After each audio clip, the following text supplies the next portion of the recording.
Hey guys, welcome back to Pine Hollow Auto Diagnostics. Today I have a special treat for you guys. We're in the field. This is Matt from Matt Motors YouTube channel. Matt's Motors. How you doing? So, so back up a little bit. The way I actually got here and Matt got my contact information was he released a video on his own YouTube channel, so I'll put a link to his channel in my description. And our buddy Eric O from South Main Auto Repair stumbled upon it, saw it. I guess he said the title was catchy. What was it? What's wrong with my Chrysler I don't know or what's something? wrong with this Chrysler. Yeah, yep. So from there, he gave me a call and he's like, "Hey man, check out this video.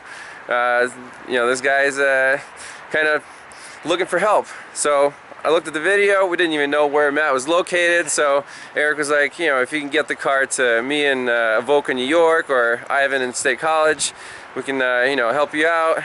And apparently Matt only lives about 15 minutes from my shop. That's amazing. Which is a small world, right? He's gonna be my go-to guy for problems like well, after we see what we can do here. And then I read on your YouTube description that you're a grad student at Penn State? I am studying physics and electrical engineering. Okay, man, that is freaking awesome.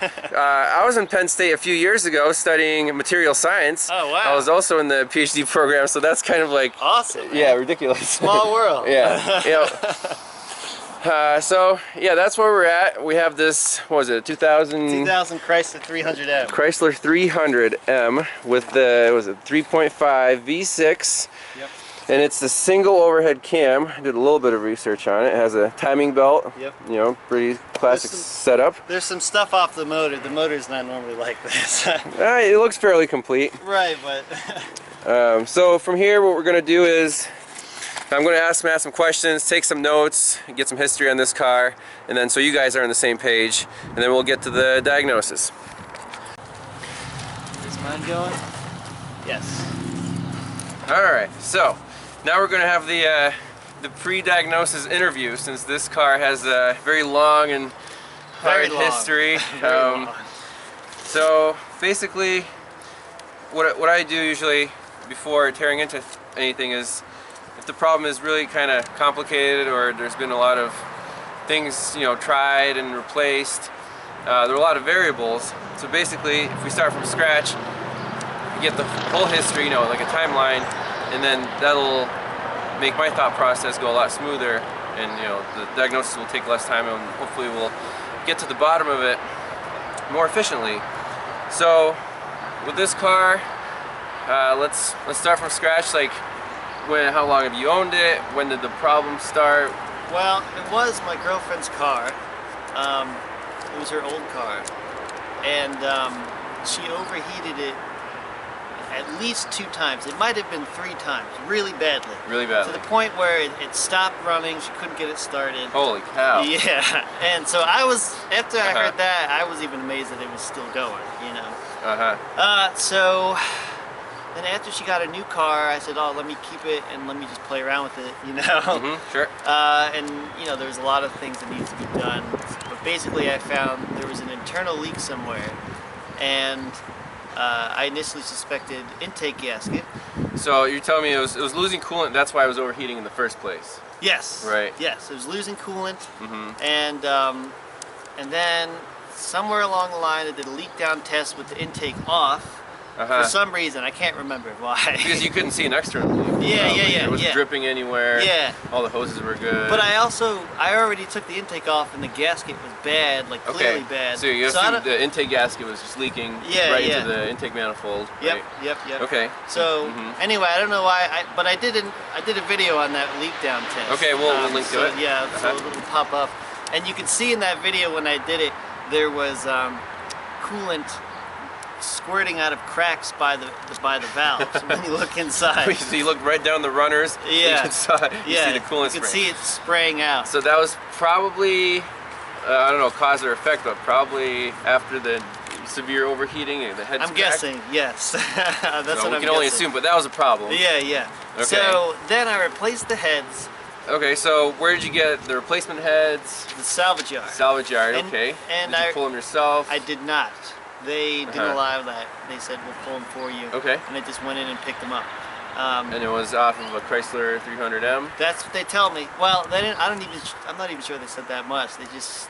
I was on the phone. I said, "This is my car," and they looked it up in the system, and they said, "Yes, okay, we got it." We got both heads. Yeah, yeah. So I went in and I got them, and what else happened? Well, visually, they matched. Visually, the yeah, ones. they looked fine. I didn't want to send them to the machine shop. This might have been because so aluminum heads are way more expensive to check for cracks than cast iron heads. I did another video on head replacements for a Pontiac that had cast iron heads, and I remember when they checked for leaks on those, it was only like, I think it might have been like 80 bucks, but for aluminum heads it was like 100 something bucks each.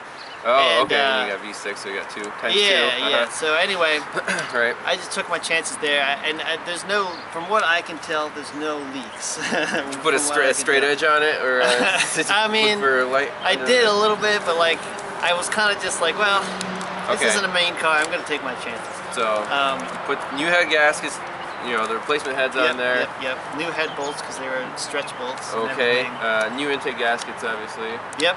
New. I think I got a whole gasket kit. The whole gasket kit. Yep. Yeah. New timing belt and water pump too, because I might as well. You know. Okay. And then after that, it drove fine. Like I said in my other video, it. I realized down the line that I left this vacuum line off. Well, okay, so initially, like part 5 of your series, the head replacement. Yeah. It started up like you had that EGR vacuum leak, but you fixed that. And then it idled fine, right? Yep. And then you said it drove fine. Like, how long did you use it for? Did you take any long trips? I took a long trip. It was about, might have been like 2 hours each way. So a good 4 hours. We drove around town when we got there. And it drove perfectly fine, you're saying? Drove perfectly fine. Drove it to work a couple times, and the reason why I even went to check, investigate, is because sometimes when I would floor the gas, I would hear like a whoosh sound, right? Because the vacuum line was unplugged. Oh, okay. And so yeah, eventually it was this one bright smack dab on the top. I don't know how I missed it. Okay, so I mean, so you took this long trip. The coolant level was fine, right? Yep. So that tells coolant you level was perfectly fine. No leaks there. It had good power. Yep. Wasn't overheating. Okay. No check engine lights or anything. Nope. So it drove fantastically, right? It did. It was fine. And then when I plugged in that vacuum line, the literal second I plugged it in, it started stalling on me. Stalling out. Yeah. Okay. That's really good information. Yeah. So I'm gonna take some notes here. So we're gonna say no more coolant leaks. According to, you didn't add any coolant after the repair. Nope. So coolant leaks, check, and then no check engine lights. Right. I'm sure it ran through a drive cycle going there and back. Oh yeah, for sure. So if if it was running really poorly, it would have set some code, lean, rich, poor idle problems, misfire codes. So that's very good information that you took this long trip and it ran good. Fine, That's very good. Now let's pause it here and then we'll show them exactly what vacuum line you're talking about. Cool. Yeah. Go from there. All right, so this infamous vacuum line, right, Matt? Let's show us where it is. It's this one, this really obvious one right here. here. That big guy right here, and it comes from, if you follow it down right here, this plastic, then the rubber elbow, all the way down to this solenoid right here, this little canister. That is a typical Chrysler purge solenoid, exactly. Yep. So you're saying you plugged it in, and what happened? So it's kind of funny, two people. Yeah, I guess we'll both have videos on our channels there. Right? I plugged it in, and when I plugged it in and started it up, it started doing what I described in my other video, namely stalling when it's under any kind of load. Okay. But it only really does it when it's warm. Doesn't do it when it's cold. And an interesting thing I stalling found under is load. if you unplug the coolant temp sensor when it's cold, then it starts stalling. as if it's warm. Yeah. So then you take the vacuum line off, it runs perfect. Yes. Yeah. All right. Let's see. Where does this guy go to right here? That's just this goes to the air box. So this is just like crankcase ventilation. Okay. Yeah. And let's see. This engine. This is a MAP engine, meaning manifold absolute pressure sensor. It's on the other side. And that is located. This guy right here. Yep. So there's no mass airflow meter, and that's very important for our diagnosis.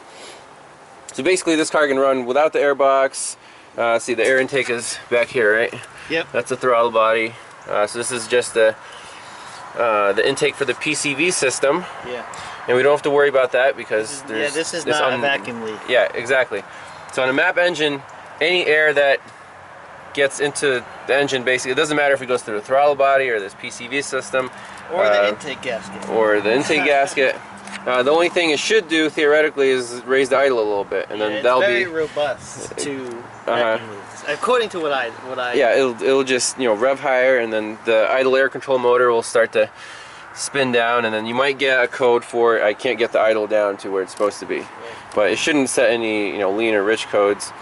So basically, what I want to do now is hook up the Varus, pull up some data PIDs. We'll look at our oxygen sensors, our map, see what the pressure reading is, and then we'll graph those, and we'll see what happens when we disconnect this vacuum line or when we plug it back in.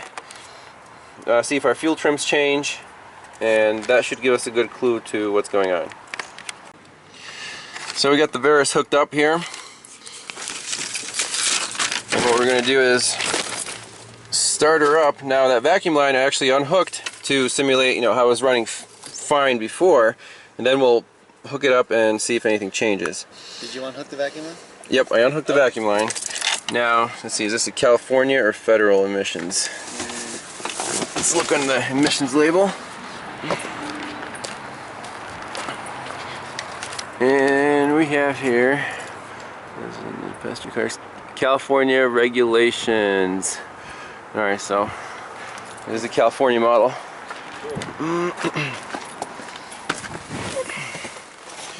So, California emissions. It's automatic with air conditioning, of course. Right? I mean, it's a freaking Chrysler. With like a business class, right? Okay, Yeah, right. K13 key. Bells and whistles. Yep. So let's see if there are any codes stored. Codes only. No codes present. No codes. Nope. Let's see here. Let's see if it ran the drive cycles. Okay. Oh, okay, now K20 key. I did unplug the battery a couple times since then. So okay, so it's probably not even. Yeah. It's reset. So let's go to data right away. And see what's available. So you can see we've only had 3 ignition cycles since the battery was disconnected. Everything else is at 0. Yep. Actually, I just saw that little tip on a Scanner Danner video today. What was it? On a Jeep. Yeah, he explained that if you don't disconnect the battery and you just keep using the vehicle, these will count up to like 255. Okay. And then they'll just stay there, and then you'll know you didn't have any codes in the last. How many bits? 6, 8? There's 8 bits. 8 bits? Yeah. Let's see here. Okay, so crank sensor, current sync, map sensor. There's your pressure in inches of mercury. Coolant. Got our oxygen sensors. There's quite a bit of data available. That's great. Yep. And what we need is fuel trims and oxygen sensors. So let's custom display. Let's do RPM, TPS, closed loop. Let's see, cam and crank sensor, current I gotta sync. Get me one of these. Yeah, once you go touchscreen, like it's hard to go back. Look how many things you can look at. So, and then we'll watch the actual map sensor. Injectors. Okay. So right upstream, left, right downstream. So we're looking at the voltages for our right bank and our left bank. Let's see right there, right? And then our fuel trims left short term, right short term, left long term, right long term. So that's already quite a bit of data. And I think that's fine.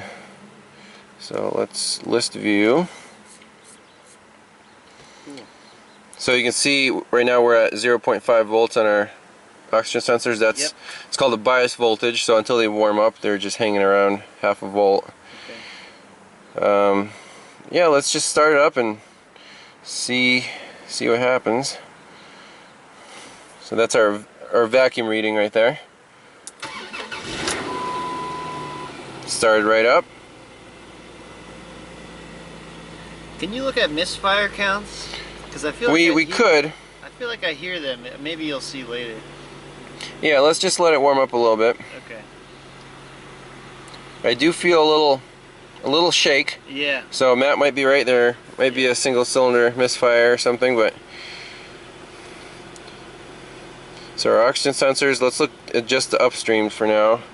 Let's see, where's our upstream? Right upstream and then left upstream right here. So see, it's becoming active.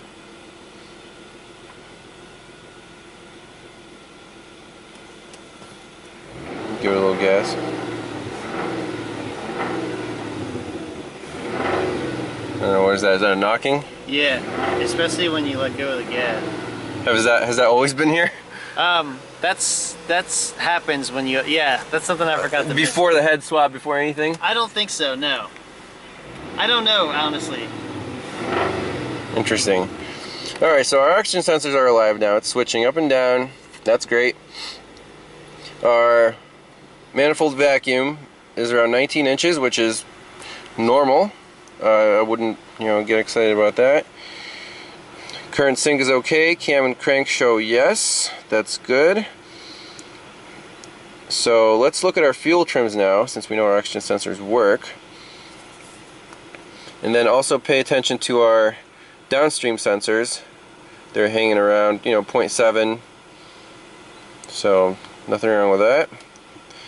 Even the catalytic converters might be functional. So let's look at our fuel trims now. So this is short term, long term, and then for the left bank, short term and long term right there. No, sorry about that. Let's see, long term.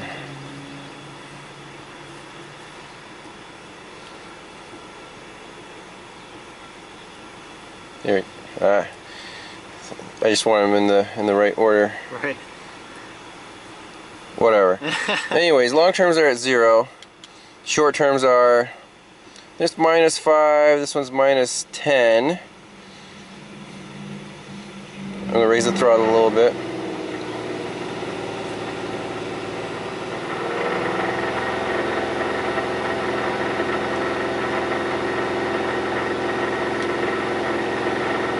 Still around -10. And knocking is a little concerning. Yeah. Let's put it in gear. I'm just going to hold it on the brake, put it under load a little bit, see what it does.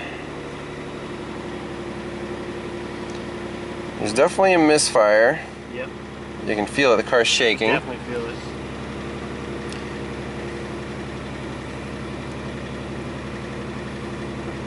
So again, we're about -7, like within -10%. Alright, back to park. -24 right there. I don't know if I like that. That's what I was saying. So let's save that. Okay. Let's come back up. Let's take a look under the hood. Cool. What's going on under there? Oh, you can hear it.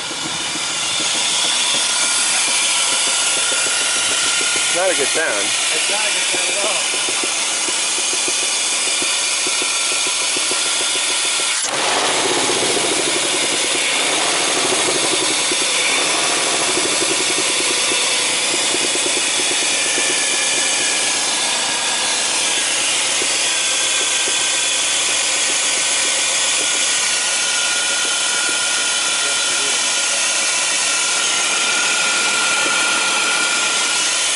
Alright, so what I want to do now is plug that vacuum line back in, this guy right here, and see what happens to our fuel trim.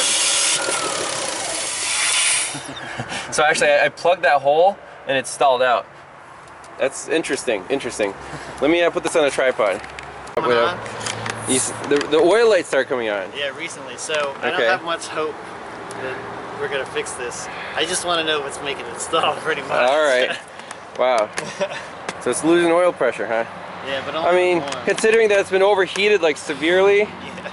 it might not be that surprising. Yeah, a couple times. Yeah. So, yeah, we might have several issues compounded here.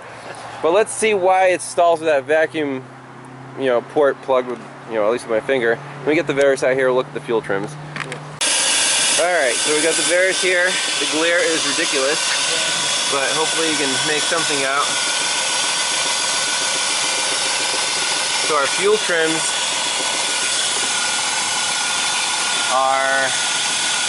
they're all at 0, I guess. Let's see if we set a trouble code.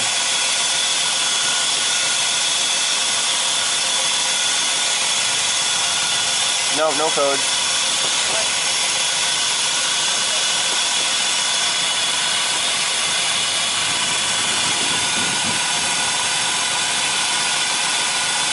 Alright, all our oxygen sensors are tagged rich for some reason. So I'm just slowly covering that little port with my finger, seeing what happens.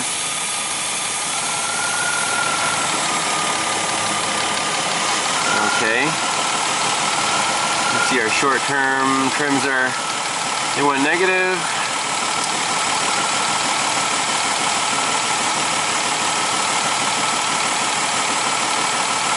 Are the O2 starting to fluctuate? Okay, I'm gonna uncover that port again.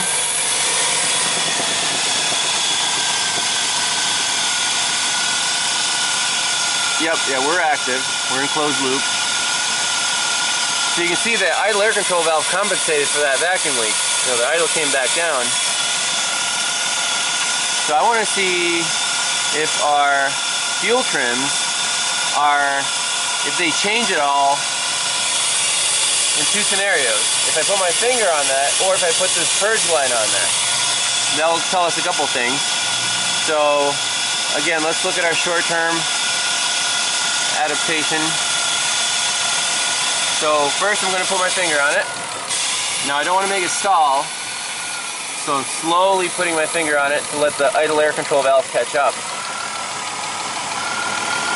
Okay, so that didn't really change much, right? It's back to negative about minus 10%. No big deal. Now I'm going to create the vacuum leak again. Idle air control valve compensated. Now I'm putting the vacuum line back on slowly.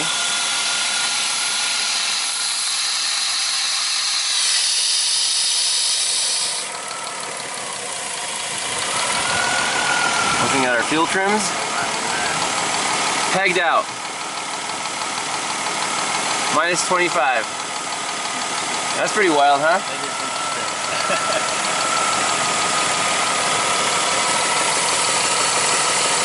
I'm going to take it off again. Now we're back in control of the fuel mixture. Now let me try to put that on again, and then there's the rubber part of this hose, this part right here, we're just going to pinch it with some vice grips and see if our fuel trims do the same thing. Alright, so see, our fuel trims are... Oh, actually, they came back up on their own, didn't they? That's interesting. What? Did you do something? No. I'm going to try to pinch off this line right here and see what happens.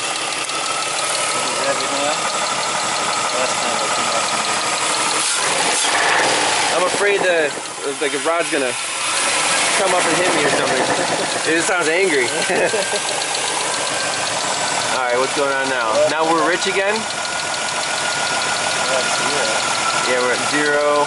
Did it go in the closed loop?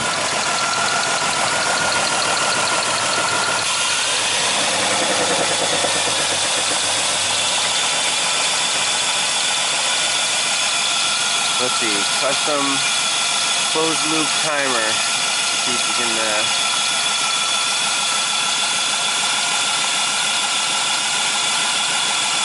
counting down. So that means, I just wanted to see a stat if it is in closed loop or not. Fuel, let's see, left fuel system, right fuel system. That might be it. Ah, open loop fault. Okay, that's why the oxygen sensors aren't doing anything. huh, That's why it's not controlling the mixture. huh. Now it's in closed loop. Okay, yep, it just went back into closed loop. Alright, now I want to see while it's in closed loop, okay, look at our short terms. So this is the vacuum line unplugged, okay. I'm putting the vacuum line back on slowly. Damn it. It doesn't like that. Gotta be real gentle with it. I'm going to start it back. Yeah, start back up.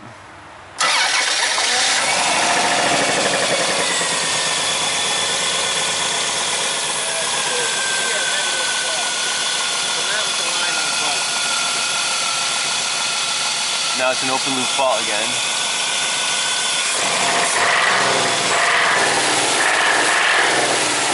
That sounds pretty mean.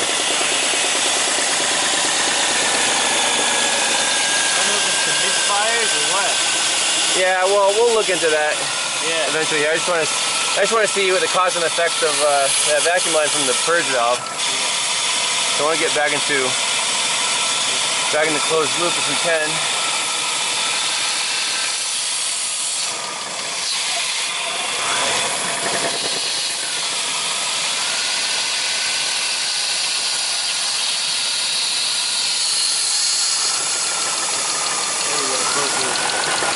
Interesting. Okay, we're in closed loop. Did that happen because I put the vacuum line on or what? No, it happened before you put it on. Oh, okay. Yeah. Like right before you put it on. It's interesting that sometimes it decides to Go back to it. So our trims look perfect right now, right? Now I'm going to unpinch that purge line and see what happens. Boom. Oh man. So it went.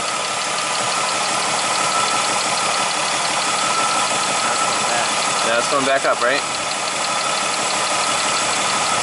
Now it's positive. What? Positive? A little bit. I mean, not much. Yeah. I'm going to pinch it off again. So pinch it off. No change, right? Yeah. So that is a variable when the computer commands this purge solenoid to open and fumes get sucked into the intake manifold. It'll obviously richen the mixture a little bit, and then the computer should compensate for that. So right now I'm just going to leave that pinched off since we don't need that variable for this. So let's see how it responds.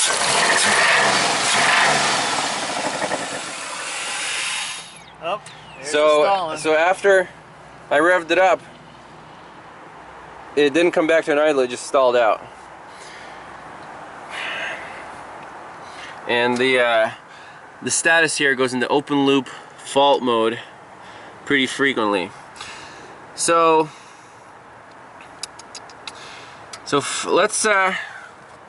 I learned this lesson from the video I did with Eric on the Hyundai twisted camshaft video.